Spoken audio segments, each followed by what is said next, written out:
Antes de começar, se inscreva no canal e ative o sino para receber uma notificação a cada novo vídeo.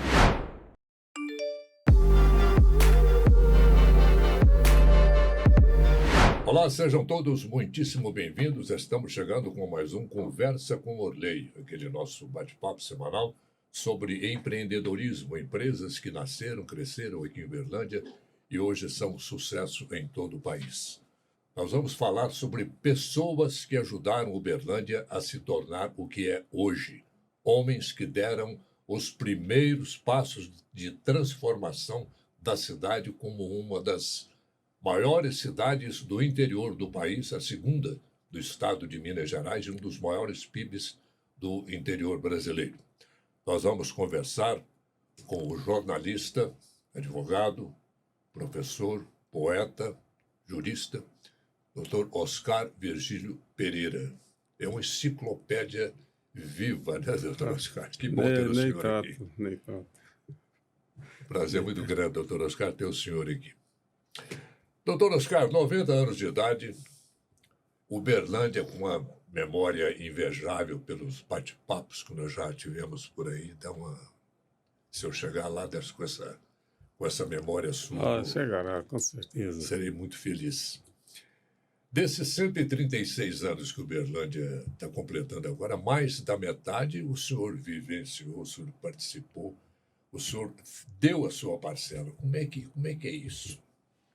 Olha, Uberlândia é uma cidade muito interessante. Às vezes as pessoas usam um chavão, que é uma terra de situação, localização privilegiada. Logística, essa coisa. Não existe essa questão de localização privilegiada na história de Uberlândia. Pelo contrário, a localização era a pior possível quando começou a formação de Uberlândia. Olha, Quem é que formou Uberlândia? Foram algumas pessoas que vieram atraídas pelas possibilidades de ocupação de terras, mas chegaram na região de Uberaba e as terras boas já estavam sendo trabalhadas, já estavam sendo ocupadas. Uberaba já estava se adiantando até para os lados do atual município de Prata e outros trechos. Então, não tinha mais terra boa à disposição Então, vieram as pessoas que não tinham nem como voltar para suas origens, porque vinham em busca de oportunidades. Se lá estivesse muito bom, teriam ficado por lá. Chegaram aqui e foram ficar, né? trabalhando na medida do possível. Na medida do possível, como?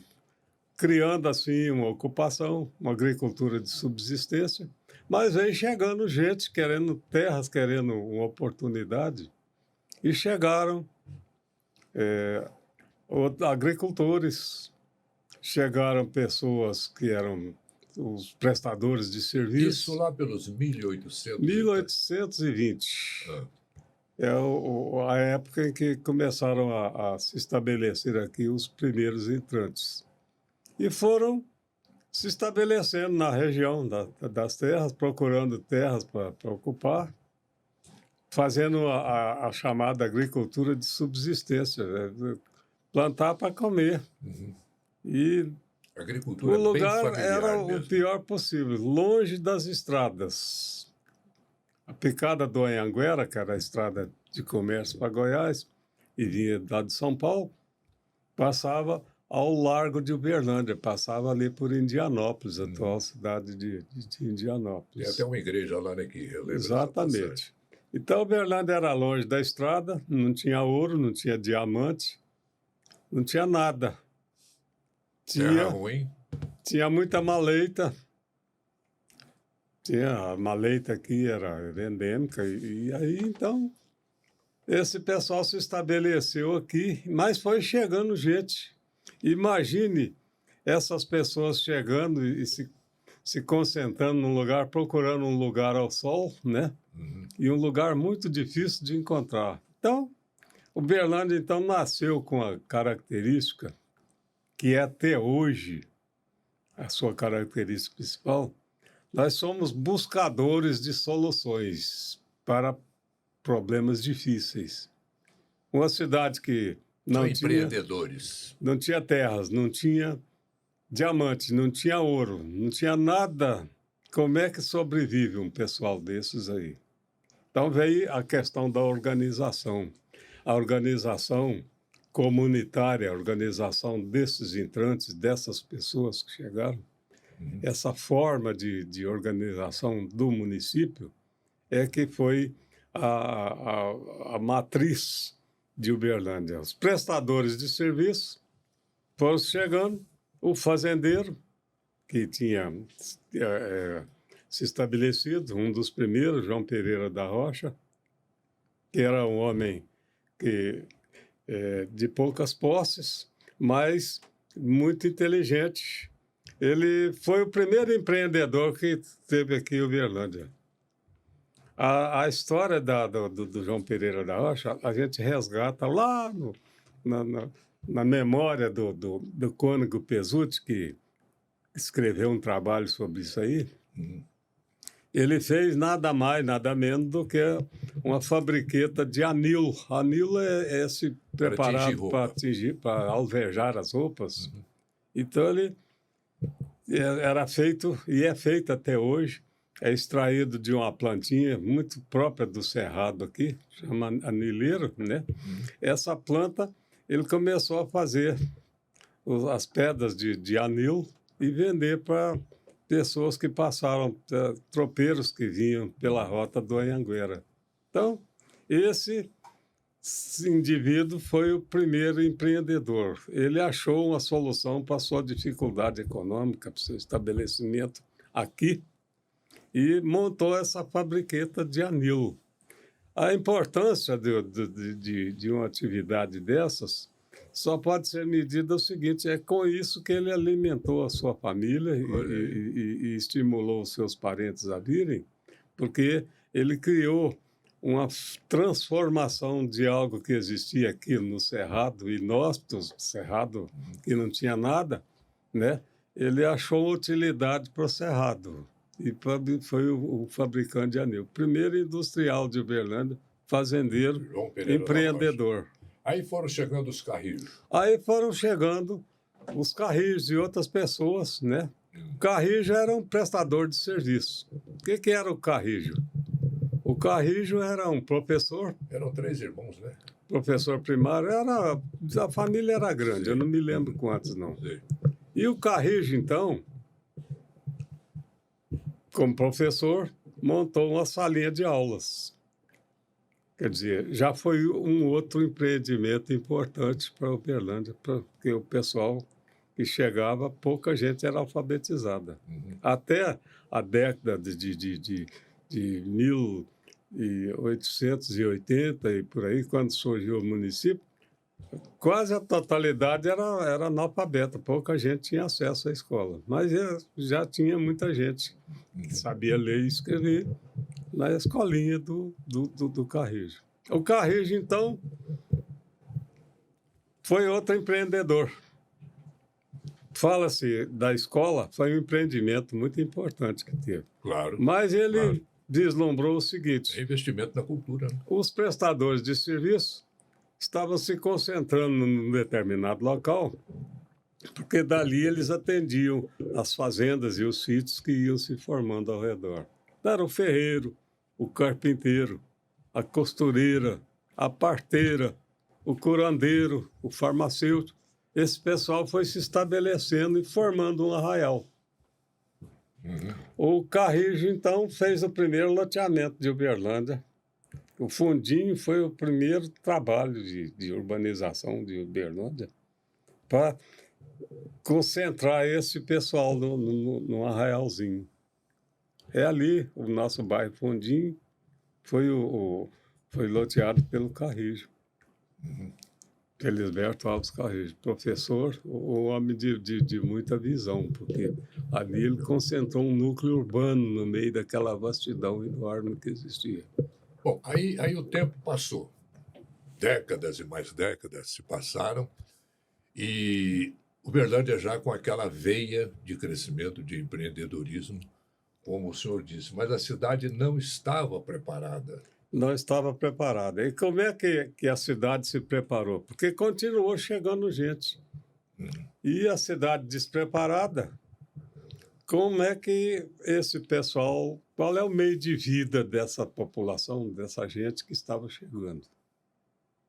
Aí surgiu, então, e isso aí é que é a coisa mais importante que surgiu em Isso já é Uberlândia. agora na década de 50, 1950. Não, é na década ainda de Ah, sim. 1857, antes do município Ah, se tá. emancipar. Certo. Porque aqui, com muita dificuldade, eles foram se aglutinando, organizando os meios de governança, porque era um distrito, passou a ser um distrito do município de Uberaba.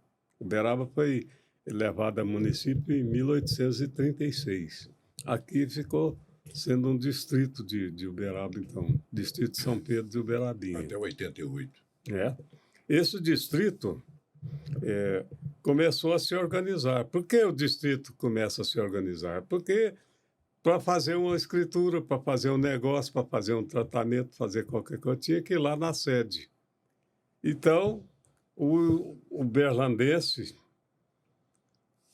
as pessoas que chegaram aqui, começou assim, com essa característica, os buscadores de soluções. Essa gente construindo soluções para as dificuldades. Uhum.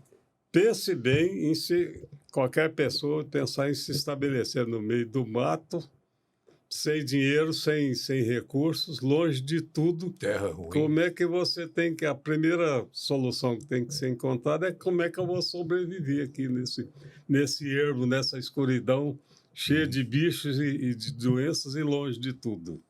Então, estruturou-se aqui um pensamento que é a raiz de Uberlândia, é o seguinte: primeiro, o espírito comunitário. Nós temos que nos unir para resolver os problemas que existem, buscar soluções. Os problemas são esses, problema da sobrevivência. Quer sobreviver? Então tem que achar soluções para os problemas. Não existe nada feito, nada cai do céu, nada fica pronto. Está tudo à disposição para quem quiser empreender, mas tem que fazer. Precisa ter coragem e ter ideia para fazer isso aí. Então, esse povo que chegou, fazendeiro, prestador de serviço, e os que não tinham nada não eram prestador de serviço e nem fazendeiros, o que eles tinham para fazer, a não ser comprar mercadorias em Uberaba e sair vendendo nos sítios e nas corrotelas. Uhum. Então, os mascates, chamava mascate, chama até hoje, Uhum. os mascates iam até Uberaba, compravam as mercadorias no comércio e saíam distribuindo isso aí nas fazendas, nos sítios. E foram ampliando o seu rumo de ação, seu rumo de trabalho, na localidade, na localização, proximidades do Arraial de São Pedro de Uberabinha. E foram se expandindo. Numa determinada ocasião, só vamos fazer o seguinte: vamos dar uma aproximada ali com Goiás, porque para lá já tem muita mineração, muita coisa. Começaram a frequentar a estrada do Anhanguera, que era o caminho que vinha de São Paulo, passava por Uberaba e ia levar, abastecer as minas de Goiás.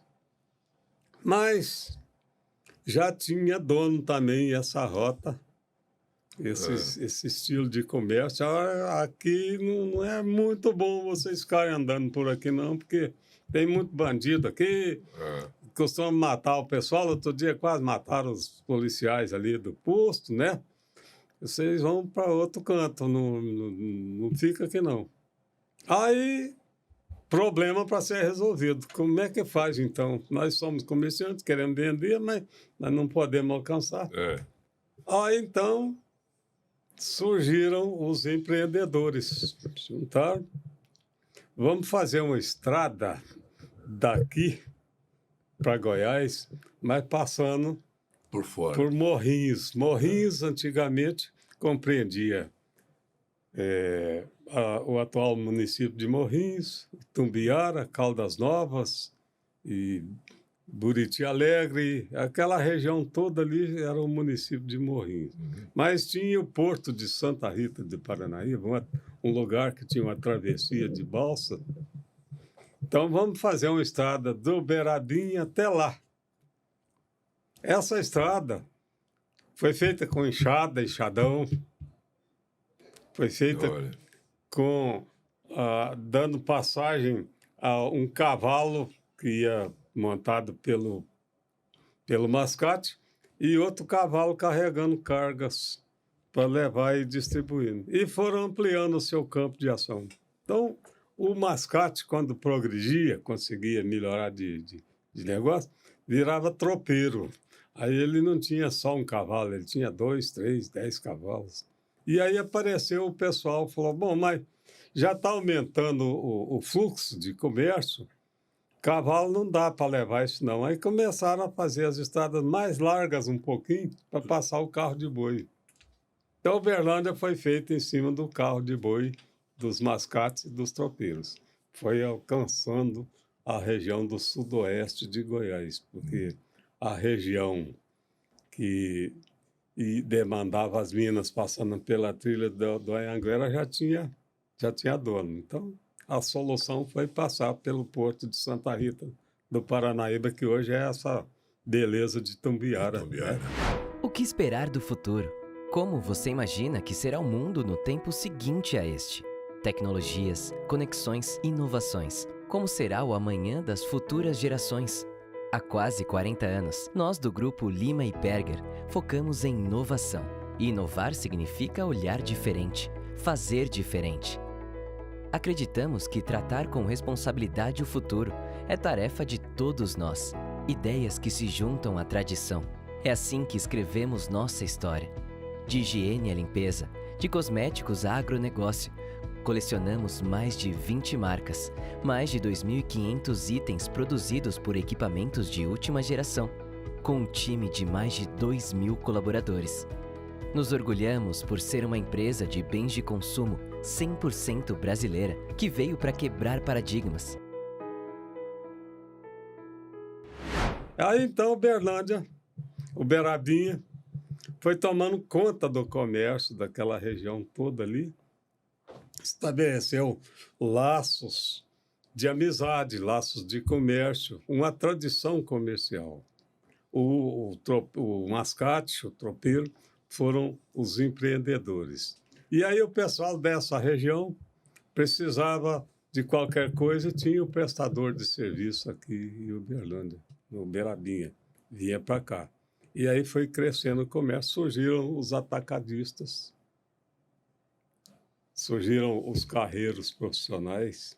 Quando Uberlândia, Uberabinha, pleiteou a sua transformação, a sua elevação, a sua independência como município, o relatório que eles mandaram para a Assembleia Provincial dizia que havia 600 carros de bois em condições de trabalho. Era o meio de transporte daquela região.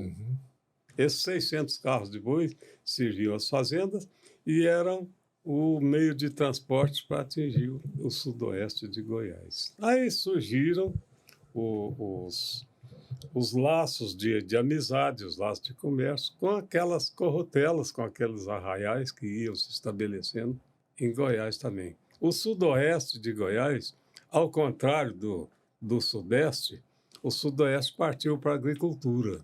Era uma região de muita fazenda, de muitos sítios. É de Catalão, que seria Catalão hoje. Né? A região de Catalão e mais ali para o lado do sudeste de Goiás, dependia muito da mineração. Quando acabou o ouro, ela não teve o mesmo desenvolvimento que teve o sudoeste. Aí, então, os carros de bois serviram ao progresso de São Pedro de Uberabinha até um determinado ponto em que foram necessárias outras soluções. A história, por exemplo, da vinda da Companhia Mogiana, as pessoas não se lembram, não tem mais ninguém vivo. Quando foi isso, doutor? Naquele tempo? 1890 e poucos, né? A Mogiana decidiu ir para o Triângulo Mineiro, mas para buscar café. A Mogiana era uma ferrovia, como várias outras, apelidada de Cata Café. Servia cafeicultura, era para transportar o café até o Porto de Santos, porque o café era a maior exportação do Brasil naquele tempo. Então, a Mogiana nunca pensou no início em vir para Uberlândia, para Uberabinha. Ela foi lá para Conquista, foi lá para Sacramento. Ela queria pegar o café daquela região ali para levar para São Paulo. Tudo isso aí, e o pessoal de Uberabinha então começou a trabalhar, porque eles queriam se ligar com São Paulo para comprar mercadorias em São Paulo. Começou a trabalhar para fazer laços, para trazer a Mogiana para cá. A Mogiana não tinha a menor intenção, era uma ferrovia chamada Cata Café. Meu negócio é café, não quero nada com coisa. Então, o pessoal começou a trabalhar com a Mogiana. Vem cá, vocês vão pegar o café lá de Sacramento, Conquista, daquela região ali, uma vez por ano é a safra de café. Nós estamos com o comércio do sudoeste de Goiás atrelado já ao Arraial do São Pedro de Uberabinha. Aqui é que é o lugar que vocês têm carga o ano inteiro, porque nós levamos mercadoria de carro de boi e trazemos a mercadoria de carro de boi. Mas se a ferrovia tiver esse acesso a essa região e isso tudo, vocês é que vão transportar isso aí. Convenceu com bons argumentos, era a realidade, então transformou a ferrovia mogiana de Cata Café em trazedora de mercadorias de São Paulo e levadora de outros produtos para São Paulo. Então, é uma das marcas vibrantes do empreendedorismo, foi o convencimento, e houve resistência, a pessoas que se dedicaram a impedir a chegada da ferrovia até aqui. A ferrovia, então, começou a servir o comércio de São Pedro de Uberabinha. Mas só chegava até aqui. O resto continuou através de carro de boi. Carro de boi para sudoeste, para tudo isso aí. Nesse meio tempo, o mundo foi se desenvolvendo, surgiu a indústria automobilística. Então, o pessoal já pensou, o empreendedorismo, diz, bom, o carro de boi está com os dias contados. Nós vamos introduzir o automóvel. A introdução do automóvel, ao invés do carro de boi, é outra etapa da nossa história que precisa ser muito bem estudada. Esses carreiros, esses tropeiros, esses mascates, criaram uma estrutura de comércio importantíssima. Quando a Mogiana chegou, ela passou a abastecer o comércio de São Pedro do Uberabinha, mas daqui para frente ainda era feito o transporte no carro de boi. Os comerciantes daqui resolveram se associar com os goianos. Fez o primeiro acordo intermunicipal e interestadual desse porte, com essa finalidade que aconteceu no Brasil. Foi o pessoal aqui de São Pedro de Uberabinha com o pessoal de Morrinhos. Então, vocês vão fazer a estrada ligando o porto de Santa Rita do Paranaíba às localidades goianas. E nós vamos fazer uma estrada aqui do Uberabinha até a margem mineira, margem triangulina do Rio Paranaíba. Se cotizaram, arrumaram a balsa melhor, comércio custeou a compra dessa balsa e trabalharam para abrir estradas melhores. Uberlândia, então, dependeu sempre das estradas e Uberlândia fez as estradas. Não existia, não tinha localização privilegiada, nem estrada. Muita gente correu das onças e das cobras aí nessa trajetória toda, não é isso? Não tinha nada, isso tudo foi aberto a foice, a machado e com muita coragem. Por quem? Pelos empreendedores de São Pedro de Uberabinha. Esses são os construtores. A localidade que era a pior possível começou a se transformar, então, na melhor oportunidade de negócios. Atrativa, né? Na melhor oportunidade de negócios. Então, aconteceu, e pouca gente liga esse acontecimento ao que aconteceu em São Paulo. A cidade de São Paulo, capital da província e estado de São Paulo, ela começou a se desenvolver num ritmo aceleradíssimo. Eu só conheço um lugar que a população cresceu com a rapidez que cresceu de São Paulo, que é Uberlândia.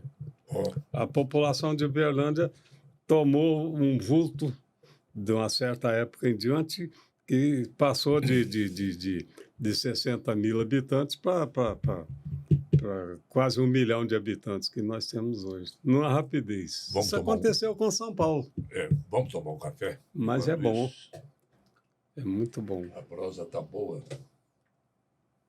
E tem o café Cajubá, que é uma delícia. Né? Sem dúvida. E se na sua cidade, onde você mora, se não tem o café Cajubá na venda, no comércio, no supermercado, no armazém, entra no cafecajubá.com.br, acesse lá o mix do Café Cajubá e você recebe o produto em sua casa, que é uma delícia. Café Cajubá. O café é a bebida do Brasil e Cajubá é a melhor opção. Quem mora fora de Uberlândia e região pode receber os produtos Cajubá em sua casa através da loja online que entrega em todo o Brasil. Acesse em www.cafecajubá.com.br e confira todo o mix de produtos e as opções de frete ideais para você. Café é a bebida do Brasil. Cajubá é a melhor opção. A toda hora, em qualquer lugar, café tem que ser Cajubá. O senhor já contextualizou aí toda essa história de Uberlândia, como é que surgiu o Triângulo Mineiro, essa coisa toda. Bom, Uberlândia já depois de São Pedro de Uberabinha, virou Uberlândia e foi crescendo, até chegar no seu ponto de estrangulamento, vamos dizer assim, como cidade. Lá para a década de 50, 60, que foi um ponto crucial para Uberlândia se transformar no que é hoje. Como era Uberlândia nessa época, da década de 50, 60? Bom, Uberlândia, então, São Pedro de Uberabinha, né? Na década de... Logo que começou a ter mais negócios com São Paulo e chegou a um determinado ponto e se viu diante da seguinte situação. Já deu o que tinha que dar. Uhum.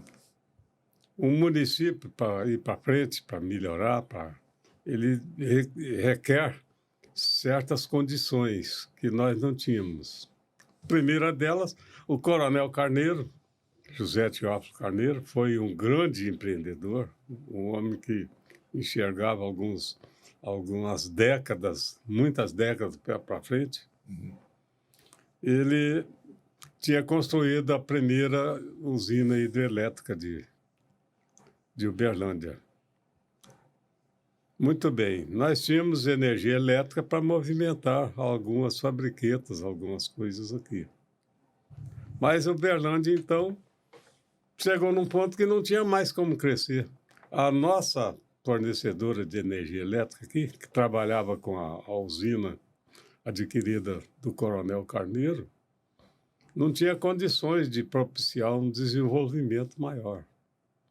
Nem querendo muito, nem que os empreendedores, os capitalistas quisessem se estabelecer em Uberlândia, mas cadê a energia elétrica suficiente para movimentar algo além daquilo que já se fazia aqui?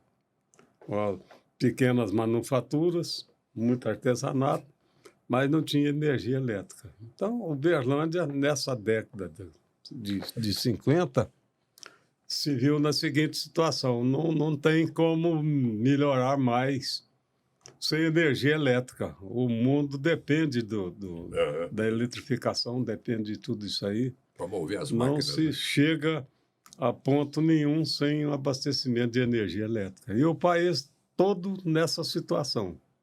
Mas a gente já mantinha, Uberlândia já mantinha um comércio muito intenso com os do oeste de Goiás, mas era um comércio concentrado em poucas mãos, poucas pessoas. Era uma cidade que não ia passar daquilo ali. Era uma corrutela melhorada, né? Melhorada, a gente sempre exaltando as belezas de Uberlândia, etc., mas não passaria daquilo ali.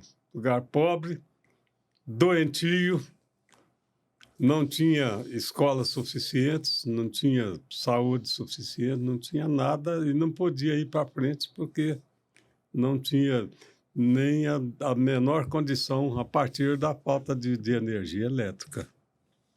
Isso década de 40, de 50, por aí. Foi por aí.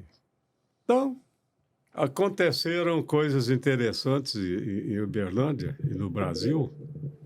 Nessa época de 50 em diante, nós vivemos isso aí. Lugar muito bom, todo mundo fazendo uma força danada para criar as coisas, mas tudo chegava num determinado ponto e empacava na pobreza de oportunidades.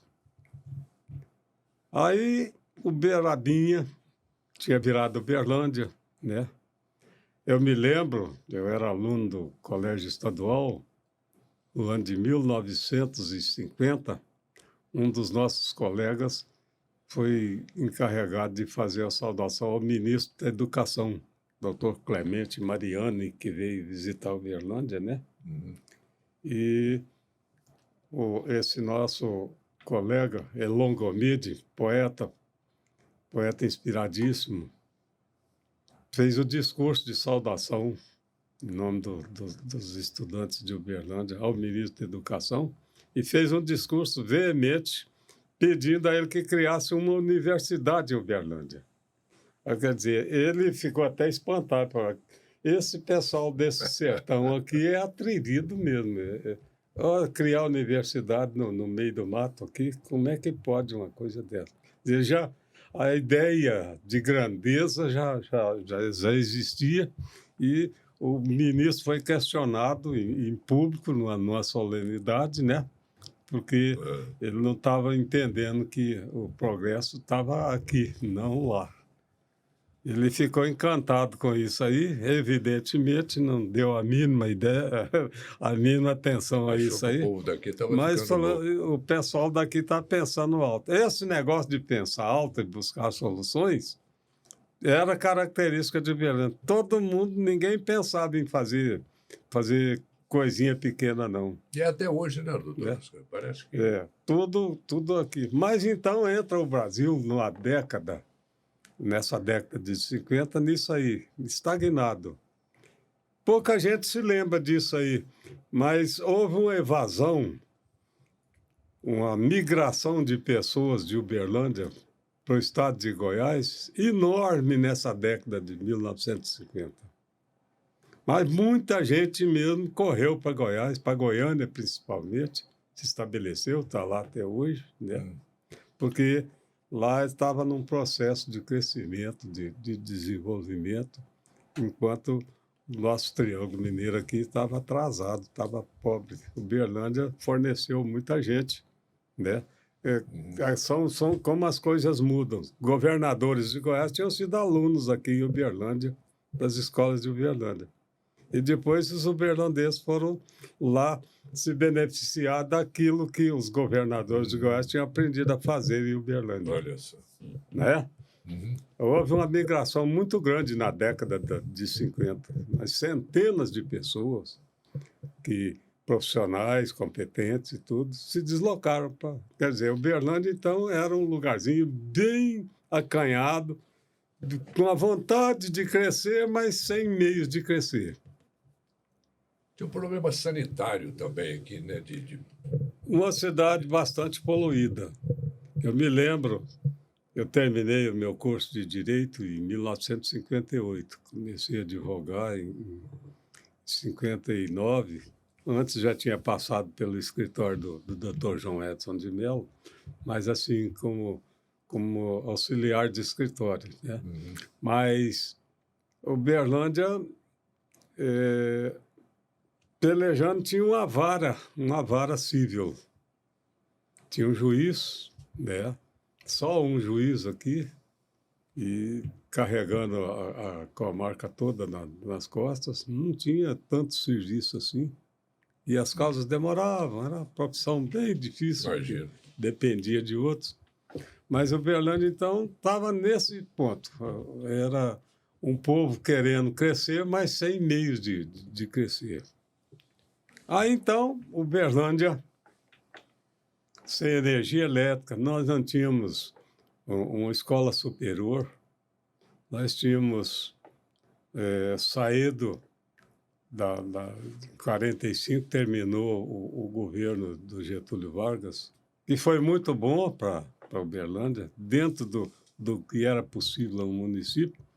Uberlândia avançou bastante, apesar de que as ideias foram muito perseguidas em Uberlândia. Era um problema muito difícil pensar diferente do marasmo que era o Brasil todinho.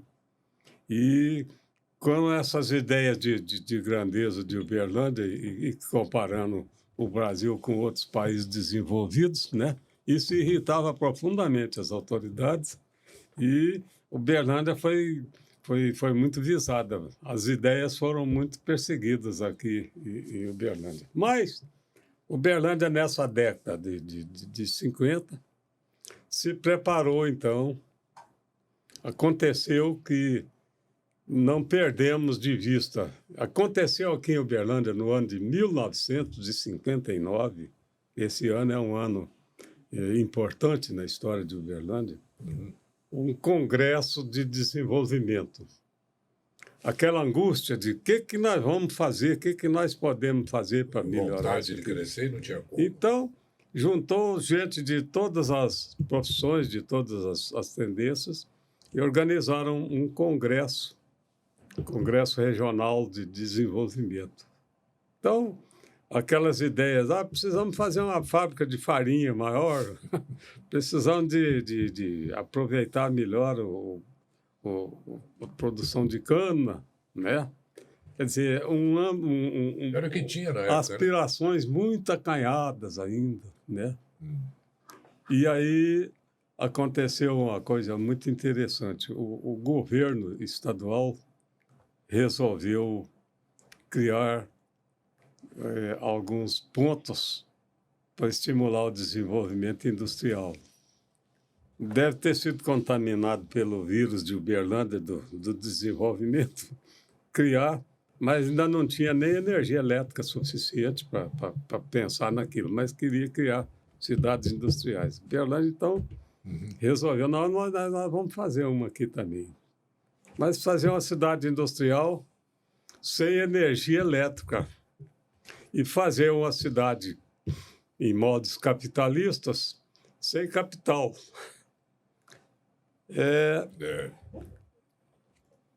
Como é que faz? Isso é impossível? Não é impossível, dependendo do modo que é enfrentado o problema. Aí vem a questão da política, porque a política sempre foi muito interessante, a questão política aqui em Uberlândia. Esse modo de formação da população, esse espírito comunitário que, tudo bem, se faltar café, falta para todo mundo. Então, café é um problema de todos. Nós não vamos fazer nada que atrapalhe o café na cidade. Se faltar arroz, não tem arroz para comer, todo mundo vai passar fome. Então, Claro. não vamos. A nossa briga política, as nossas desavenças políticas e ideológicas, não pode chegar ao ponto de faltar o que é essencial, o que é bom para todos. Algumas coisas existem que pertencem a todos. Então, ninguém pode prejudicar isso aí por interesse próprio. O que é de interesse... Então, esse espírito, o espírito comunitário, o espírito comunitário forçava o surgimento do espírito empreendedor. Na hora de resolver uma dificuldade, se juntavam todos. Eu cito um exemplo, vamos voltar lá no começo ainda. Primeiro, administrador de Uberlândia, agente executivo, Augusto César Ferreira de Souza. Esse cidadão era um republicano, a República tinha sido proclamada recentemente, republicano, adepto da filosofia do positivismo, que era a que inspirou a República, e a igreja estava profundamente revoltada com o surgimento da República, porque rompeu o caráter religioso do Estado. O Estado passou a ser laico, era o Estado que cortou os vínculos administrativos com a igreja. Então, havia um clima muito hostil entre igreja e república. E isso se refletia em todo lugar, inclusive na Corrotelinha. E aí, o patrimônio da igreja, que era a área grande de Uberlândia, era o patrimônio. Aí eles começaram a... Você compreendia o fundinho certo da cidade? Exato, era fundinho só. Mas as casas todas não tinham um alinhamento. As casas eram todas... Não tinha como você estabelecer uma rua sem que tivesse uma casa no meio, porque foi construído desordenadamente. Então, o vigário da paróquia, que era o padre Pio Dantas Barbosa, também vereador, se elegeu na primeira Câmara, representando a igreja que estava agastada com a República, não tinha como colaborar com o governo republicano, mas juntou o vigário, que era vereador também, com o agente executivo, e estabeleceram um modus vivendi. Como é que nós vamos acertar essa situação? Não pode abrir rua nesse arraial que se formou aqui, porque as casas ficam no meio da rua. Não tem um lugar que pode fazer uma rua em linha reta. Então, o vigário, o vereador, com o prefeito, que era vereador também, naquele tempo não tinha prefeito, era agente executivo. Sei. Se juntaram e chegaram a um acordo. Vamos regularizar isso aqui. A partir daí, apesar das divergências políticas, ideológicas, aquelas desavenças, aquelas brigas pelo mando, pelo poder, continuaram acontecendo. Mas na hora de uma coisa importante, eles deram o exemplo e traçaram a regra. Tem que sentar na mesa, discutir e resolver o problema. O problema de todos, o problema quando é de todos não comporta sectarismos nem divergências. Então fizeram a regularização. Casa construída, mas não pode passar, então muda a casa de lugar. A rua serve a todos, não é só a casa. Aí, a partir daí, Uberlândia teve até o embrião de um traçado retilíneo regular, diferente de outras cidades que nós temos no estado, onde as ruas são tortuosas, estreitas e com casa na rua, edificações no meio da rua, que vem até hoje. Então, essa conduta veio passando pelos tempos afora. Tudo que tem aqui foi arrumado assim. Há episódios interessantíssimos. No tempo do Getúlio, então, aconteceu.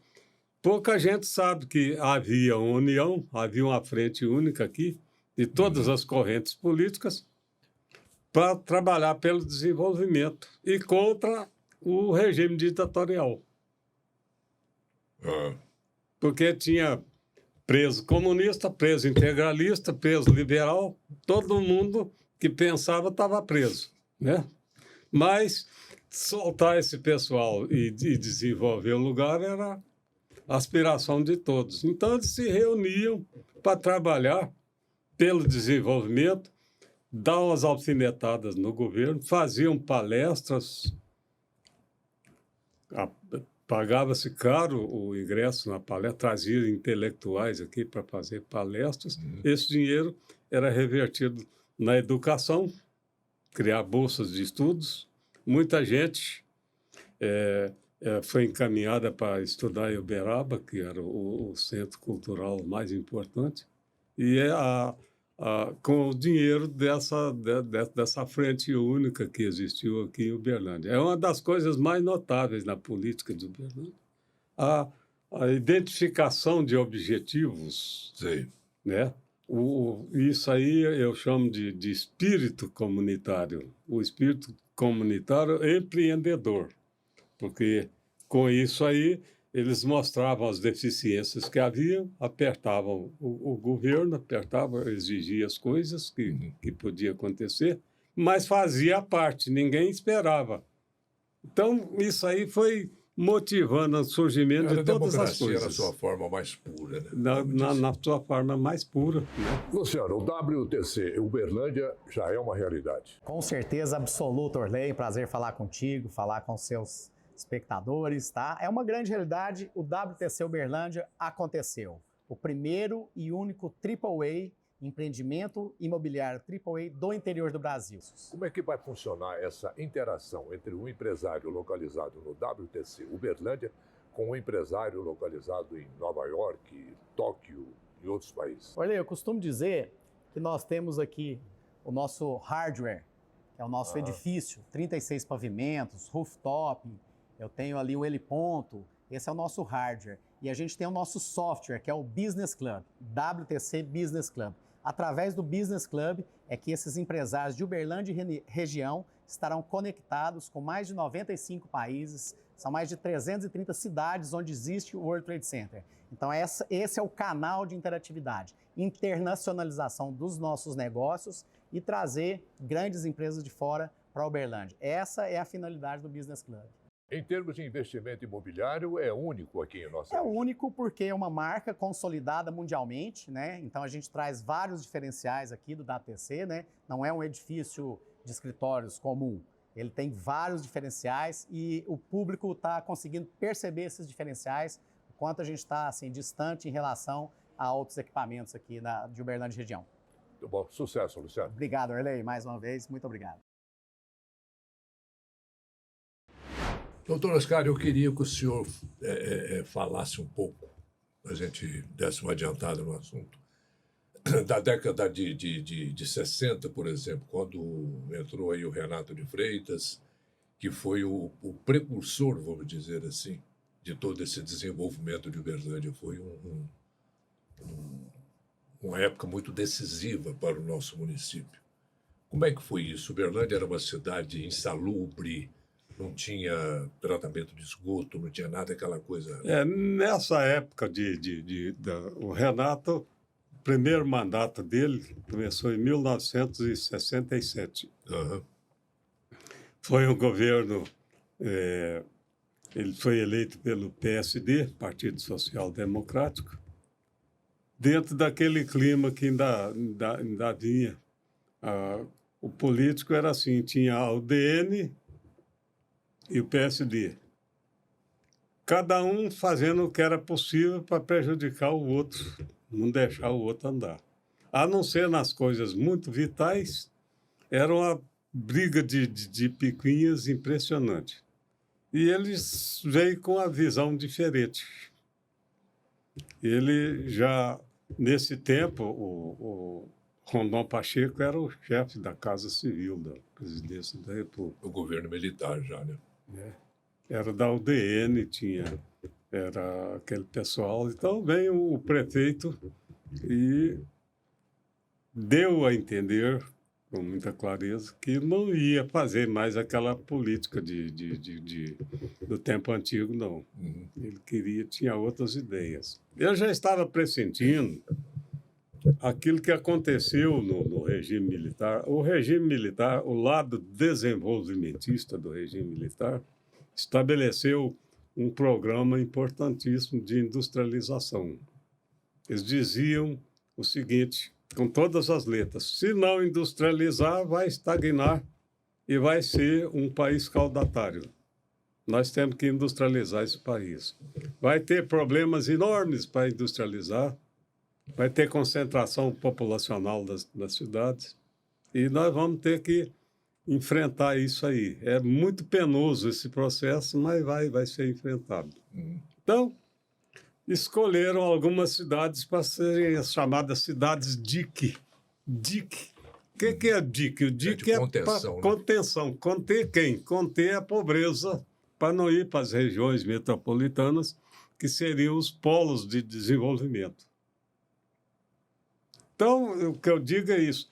Cada época tem as suas necessidades, tem os seus caminhos. Quando o administrador consegue enxergar esse caminho, o caminho certo, ele atende aos interesses da sua comunidade. Quando ele não consegue, ele se perde em picuinhas, o seu município para, a sua região para, ela não tem como ir para frente. O Renato teve essa visão.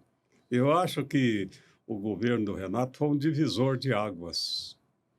O município sedento de progresso, adepto de tudo quanto era desenvolvimento, mas não tinha energia elétrica, não tinha nada. Era um município insalubre.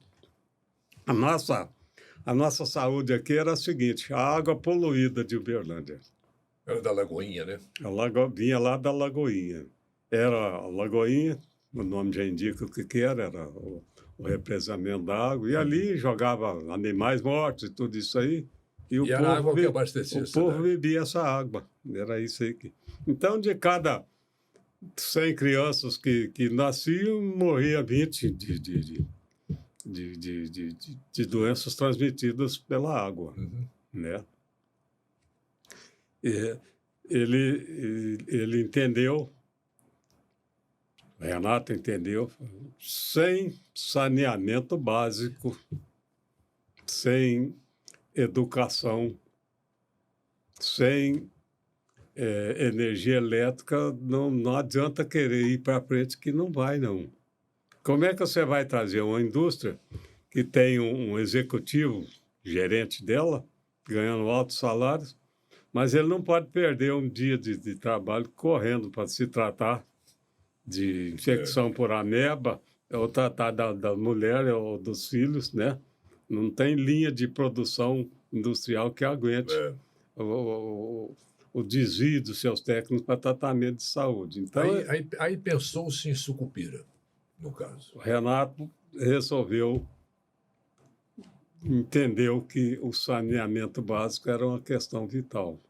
Mas saneamento básico, como é que faz saneamento? Como é que faz o tratamento? Nem São Paulo estava conseguindo ainda criar o seu estabelecimento, seu tratamento de águas, né? Eu me lembro quando criou a segunda vara aqui, o primeiro juiz que veio, juiz que gostou muito de Uberlândia, fez muito por Uberlândia, Dr. Milton Grandinetti. E a primeira semana ele quase morreu de infecção intestinal, porque Uberlândia recebia os outros com infecção intestinal, era uma coisa terrível, quase matava. Ele falou, eu vou embora, não vou ficar numa pocilga dessas aqui, não. Quem diria, hein? Né? Imagina. Quem diria como é hoje? Né? Mas, então, Uberlândia, ele pensou nisso aí, falou, sem saneamento básico, sem educação, nós não vamos para frente.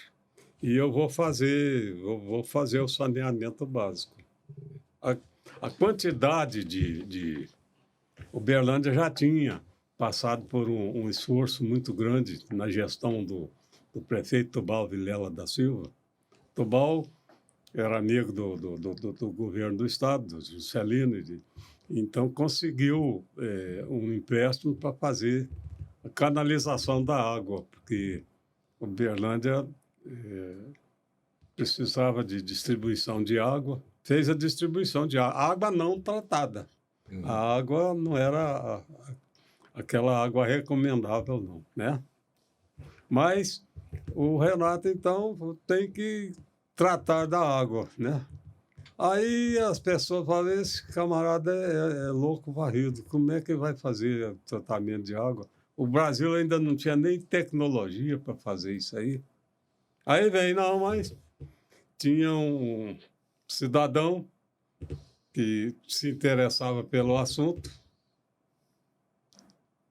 estudioso, foi procurando fazer, começou a montar geradores para as fazendas e falou, não, tem um modo de fazer isso aí, né? E idealizou o projeto da sucupira, é o Zé Espíndola. O Renato... O Zé exportou essa tecnologia, né, para outros países. Mas o brasileiro, nem São Paulo ainda tinha desenvolvido. São Paulo é o pioneiro. São Paulo foi pioneiro. O São Paulo começou a fazer seus tratamentos e a desenvolver melhor o saneamento básico nessa época. Uberlândia começou mais ou menos junto. Aprendemos muito com São Paulo. A gente procurou saber o pensamento de São Paulo. Eles tinham as revistas nos trabalhos dos pesquisadores, do pessoal de São Paulo, né? E nós aprendemos muita coisa, como eles aprenderam também com as invenções do Zé Espíndola, né? Coisas assim de baixo custo e alta produtividade. Então, Zé Espíndola foi encarregado de gerenciar a obra. A obra teve uns lances interessantes, a construção da sucupira, porque o governo não confiava nos municípios. Nenhum município do Brasil foi credenciado a receber financiamentos para fazer saneamento básico, porque concentrou-se a decisão sobre projetos de saneamento básico dos governos estaduais. Uberlândia, com o seu atrevimento peculiar e o seu empreendedorismo, falou, não, mas o Estado não fez nem o dele, como é que vai fazer o de Uberlândia? Né? Nós vamos dar um jeito de fazer isso aqui mesmo. Foi feito o projeto, foi feito o estudo aqui em Uberlândia. Uberlândia tratou do seu saneamento básico, concluiu antes da capital, própria, né? Concluiu antes de Belo Horizonte. O pessoal de lá achava uma graça. Vocês são loucos querendo fazer um negócio desse. Nós começamos juntos com eles a fazer o nosso aqui e terminamos antes deles e melhor que o deles. Mas muito melhor, né? Foram convidados para assistir. De uma forma mais barata também, né? Eu me lembro mais ou menos. Forma mais barata. Quando terminou a construção, quando fez a inauguração da estação de tratamento de Sucupira, nós fizemos um folheto da prefeitura e nesse folheto declarava-se foi construída com recursos municipais, não tem nem financiamento e a prefeitura não deve nada dessa obra aqui, está entregue, pronta e paga. Isso aí, politicamente, falou, o município, então, é uma instituição viável. Ele pode andar dependendo de quê? Dependendo do lugar que tem os Renato de Freitas, que tem o Zé Espíndola, que tem o João Pereira da Rocha, que tem o Augusto César, né? Depende desse pessoal, depende desses empreendedores. Porque a gente fala dos grandes empreendedores, mas o Mascate era um empreendedor. O Mascate saía com um facão na mão e ia abrindo seus caminhos para atingir os seus clientes, né? Uberlândia nasceu no braço dos empreendedores, na inteligência dos empreendedores. Uberlândia, nessa época, doutor Oscar, não tinha nem uma lei orgânica, né? O senhor é que ajudou a desenhar. A lei orgânica, que é a uma constituição do espécie município. é a constituição do município.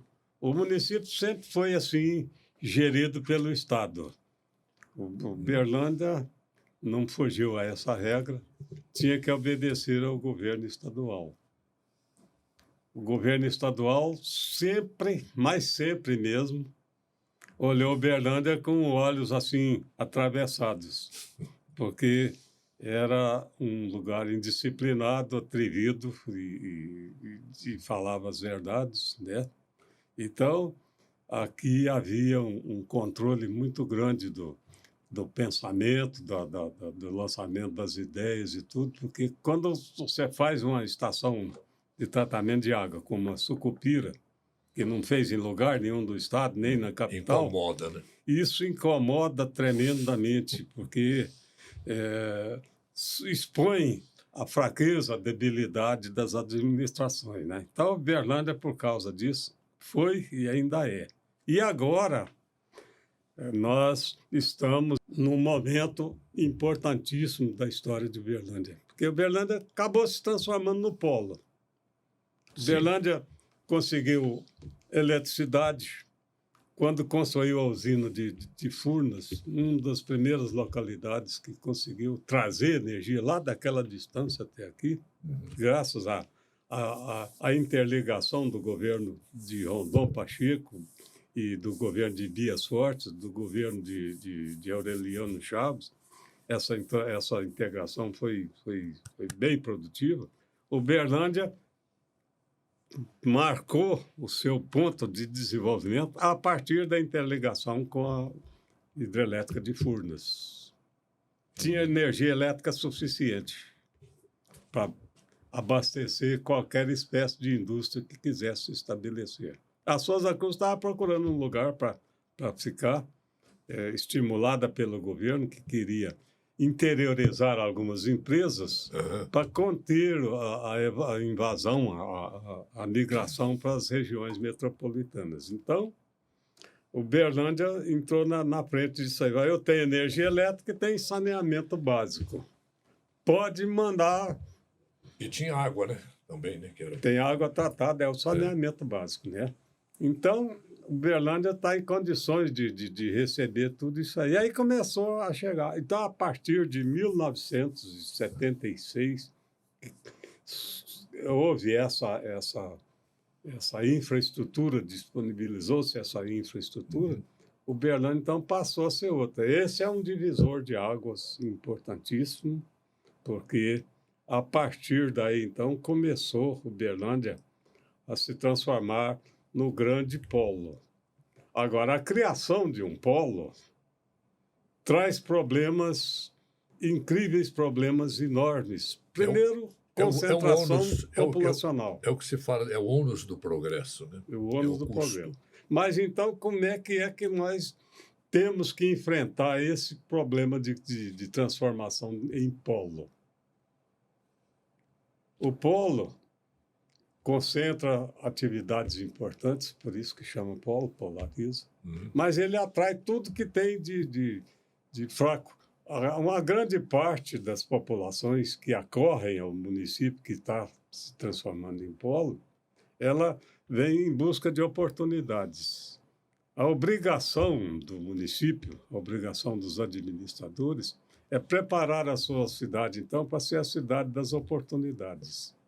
Mas a cidade das oportunidades não pode continuar na política dos coronéis transportada para os moldes modernos, a política dos antigos.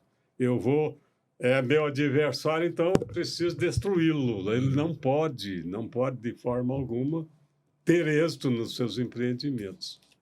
Não foi assim que o Berlândia se formou. E eu vejo com muita preocupação essa polarização, essa radicalização de eles e nós. Aqui nunca existiu eles e nós, sempre existiu nós, nas coisas importantes. Eu posso ter a minha religião, ter a minha filosofia política, etc. Mas na hora de construir a rede de água que vai servir a população, não existe eles e nós, não. Existe nós. Tudo é nós. E eu vejo com muita preocupação comunitário, né? essa polarização que tem acontecido. Eu sempre aproveito essas oportunidades e o meu trabalho para dizer o seguinte: se nós nos dividirmos, nós criarmos barreiras intransponíveis entre as pessoas inteligentes, Uberlândia vai ficar do tamanho que era. Como continuou por muitos anos sendo aquele lugarzinho que não conseguia ir para frente. Só depois que começou a utilizar essa questão da cooperação, essa questão do espírito comunitário, do empreendedorismo, como é que você analisa a situação de um sujeito que chega num lugar que não tem nada e consegue pegar esse mundão que não tem nada e transformar isso numa cidade como Uberlândia? Não foi assim, um prejudicando o outro, um atrapalhando o outro, não. Então, as formulações, as motivações têm que mudar um pouco em Uberlândia. Eu vejo com muita preocupação gente querendo achar que ele sabe tudo, ele é o melhor, ele vai resolver tudo e o outro não sabe nada. Todo mundo tem a sua contribuição. Eu sempre conto um caso. Nós tínhamos aqui um comerciante saudoso, Oswaldo Oliveira. Você conhece bem, conheceu bem o Lembro dele Oswaldo. demais. O Oswaldo tinha uma casa de materiais de construção e era ali na Avenida Vasconcelos Costa. E um dia chegou um pedido do Demar e eu tinha ido lá comprar uma torneira lá para minha casa. Era mais ou menos 5 horas da tarde. Então, o Oswaldo chamou um dos carroceiros que fazia ponto ali na porta do seu estabelecimento. Fulano, vai lá, tem uma encomenda aqui para você levar. Aí ele disse, o carroceiro, seu Oswaldo, eu já estou indo embora. O carroceiro não era empregado da firma, não. Ele era um autônomo que trabalhava ali. Era um PJ, como se fosse hoje. Eu não vou, que já está tarde, eu moro longe. Amanhã cedo eu levo, o senhor, mas agora eu não levo, não. Aí o Oswaldo disse, mas é lá para o Demai. Demai estava terminando a construção da obra de Sucupira. Aí o carroceiro disse assim, então eu levo. Ó, Ele entendi. foi um gesto assim de participação, de espírito comunitário. Tipo assim, eu não porque posso impedir o andamento dessa não obra. posso deixar de dar a minha contribuição. Foi levar as peças que precisava isso. lá no Demai. O carroceiro pensou assim. Então, a cidade onde até o carroceiro pensa assim, ela vai para frente. Agora, a cidade onde o outro diz, nós e eles, a cidade para. Ela só constrói barreiras. Nós, em vez de termos construtores de soluções, nós temos construtores de barreiras, de impedimentos. É a pessoa que faz as intrigas e faz as desavenças e aquela coisa toda, e diz, eu vou destruir tudo que o outro fez, porque com certeza o meu será melhor. E nem sempre é, né? Então, Uberlândia... Quando pensa desse jeito é porque já não vai ser, né? Exatamente. Então, eu penso que Uberlândia, pelas transformações pelas quais já passou, pelas necessidades que surgiram, né? Aí nós tivemos que desenvolver o ensino universitário, o saneamento básico, a eletrificação, a industrialização, a urbanização. Uberlândia é uma cidade pronta, né, doutor? É pronta para receber. Isso. Mas tinha um ditado, e esse ditado ainda funciona, os antigos diziam o seguinte, o pai trabalhou a vida inteira junto com a família, mas os filhos se dedicaram a gastar o que o pai produziu. Eles não deram sequência àquilo que foi feito. O antigo dizia assim, está comendo ganhado. Está gastando o que foi feito pelo outro. Mas não está fazendo para o futuro. Então, a cidade, quando chega nesse ponto, com certeza perderá a sua condição de liderança, porque isso pode acontecer em outros lugares, como tem acontecido, e a liderança vai passando, vai sendo transferida de lugar. Então, a Uberlândia precisa dar uma repensada no seu pensamento político ter menos dificuldades para os grandes empreendimentos e nós precisamos fortalecer os empreendedores, desde o pequeno. Aqui em Uberlândia aconteceu uma coisa interessante. Em 1910, Uberlândia entendeu, falou, bom, nós temos muita gente chegando, muita coisa, precisa fazer roupa para esse pessoal, mas não tem nenhuma fábrica de roupa aqui, ninguém sabe costurar aqui. Aí uma senhora com o marido compraram as máquinas de costura, abriram uma escola de corte e costura. A escolinha de corte e costura funcionou, formando professor. O outro diz, olha, vai precisar de escola para esses meninos, mas cadê o professor? Aí criou uma escola normal. O outro falou, olha, aí o comércio precisa de datilógrafos, porque naquele tempo não tinha informática, tudo era na máquina de escrever, mas ninguém sabe escrever. Aproveitamento das oportunidades. Abriu uma escolinha de datilografia. O outro diz, olha, eu tenho um projeto aqui para criar energia elétrica. Tinha um projeto para aproveitar a energia elétrica do Rio das Velhas, muito antes de CEMIG, disso tudo aí, que o cidadão ele fez de iniciar, ele descobriu um modo, uma inclinação que dava para fazer uma usina hidrelétrica. Né? O outro diz, olha, esse problema de gasolina vai ficar muito sério no mundo. Eu tenho aqui a receita para fazer o combustível do álcool. Já não pense que foram os americanos que inventaram o transporte, o uso do álcool para movimentar os veículos, não. O pessoal aqui já sabia, não tinha era dinheiro para fazer, mas as ideias e o pensamento era de puro empreendedorismo. Tudo, né? Empreendedorismo. Né? Então, quem montou a escolinha de corte e costura levou as coisas na sua carrocinha, porque a carroça também é um empreendimento. Quem abriu a escola de datilografia, abriu a escola normal para formar professores, abriu a escola de comércio, né? E inventou tantas coisas e procura. Esse é o empreendedor, esse é o uberlandês que fez isso que está aqui hoje. E esse pessoal, você procura, vai conversar com o empreendedor, a motivação dele não é eu vou fazer isso aqui porque eles não deram conta, é dizer, eu vou fazer isso aqui junto com eles. Eles aqui ficam em segundo lugar. Primeiro vem o nós. Uberlândia tem isso aí. Então, essas questões de asfixiar o empreendedor, vaidade também, de desestimular e de querer ser o melhor, não combina com o Uberlândia. Uberlândia não fez isso. Quem começa a agir assim, destrói a sua estrutura particular, né? E se ele é alçado à governança do município, destrói o município, porque isso que nós temos tudo quanto aí pode acabar de uma hora para outra. Imagine Goiás com seus municípios em pleno desenvolvimento, alguns com a mentalidade de Uberlândia, né? Pode centralizar lá. Hoje as comunicações estão prontas aí, estão tudo. Nenhum lugar é sede de nada, não. A sede é onde tem os empreendedores. Isso.